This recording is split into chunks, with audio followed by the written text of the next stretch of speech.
यह कहानी बहुत ही इंटरेस्टेड और प्रेरणादायक कहानी है। इस कहानी में आप जानेंगे कि कैसे एक छोटे से बालक के कारण जो उसका पिता निराशा से भरा हुआ था, उसको कैसे उसकी ज़िंदगी में बदलाव आया और कैसे वह सफल और आशावादी इंसान बन गया और अपने जीवन को एक बेहतर रास्ते पर ले गया। इस कहानी को जानने के लिए इस कहानी को शुरू से अंत तक देखें और कैसी लगी कहानी आपको, ये हमें कमेंट बॉक्स पर ज़रूर बताएं और जो भी सुझाव हों वो भी दें, ताकि हम आपके लिए इसी प्रकार बेहतर कहानियाँ लाते रहें। तो कहानी शुरू करते हैं। ये कहानी एक ऐसे व्यक्ति की है जो ऑफिस में काम किया करता था। ऑफिस के काम के प्रेशर की वजह से बहुत परेशान रहा करता था कि इतना सारा काम है, बॉस की डांट सुनने को मिलती है। वही जो गुस्सा था ऑफिस का घर आकर बच्चों पे निकालता था, बीवी पे निकालता था, घर में झगड़ा करता था। उसे लग रहा था कि उसकी लाइफ का होना या ना होना बराबर है। जब कोई दोस्तों के कॉल आते थे तो उसे कट कर देता था, रिश्तेदारों के आते थे तो गुस्सा करने लगता था। एक दिन ये अपने घर में ऐसे ही बैठा हुआ था, उसका बच्चा उसके पास आया और आकर बोला कि पापा मेरी मदद कर दीजिए, मुझे होमवर्क करवा दीजिए।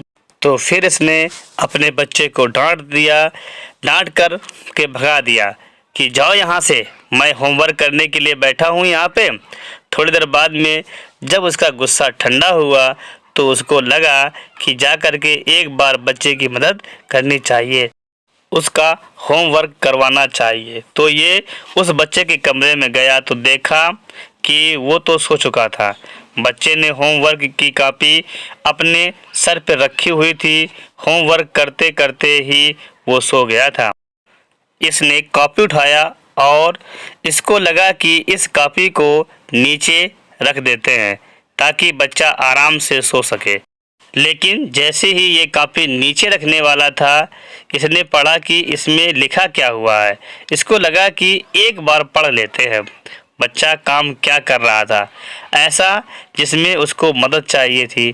तो जो होमवर्क था उसका शीर्षक था वो काम जो हमें शुरू में अच्छे नहीं लगते लेकिन बाद में धीरे धीरे अच्छे लगने लगते हैं।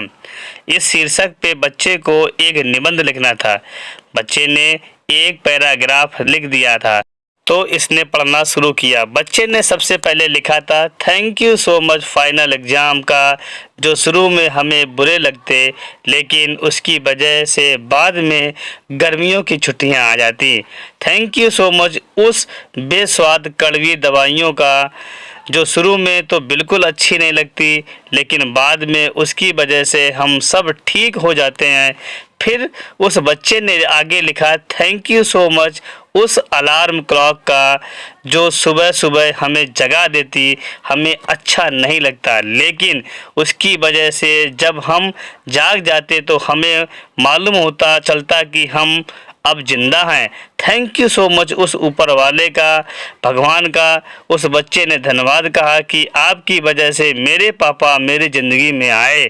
मेरे पापा शुरू में तो मुझे डांटते हैं, मुझे बिल्कुल अच्छा नहीं लगता लेकिन बाद में मुझे घुमाने के लिए ले जाते हैं, अच्छा खाना खिलाते हैं, खिलौने दिलाते हैं।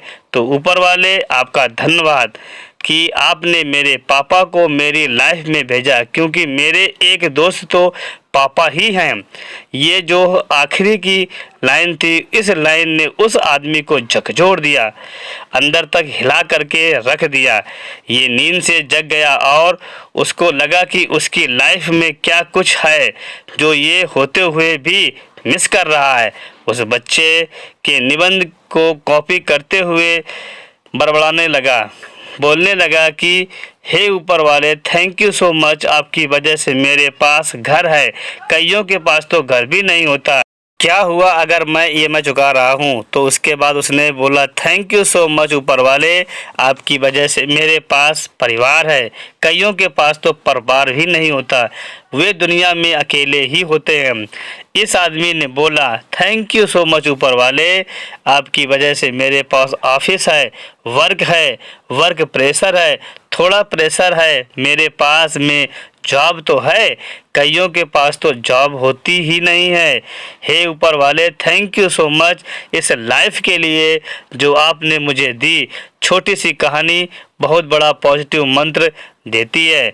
ज़िंदगी में जो मिला है उसमें खुशियाँ ढूंढिए। तो कैसी लगी आपको ये कहानी? हमें आशा है आपको ये कहानी पसंद आई होगी। अगर आपको पसंद आई है तो अधिक से अधिक लोगों को शेयर करिए ताकि इस कहानी का अधिक से अधिक लोग आनंद उठा सकें। धन्यवाद।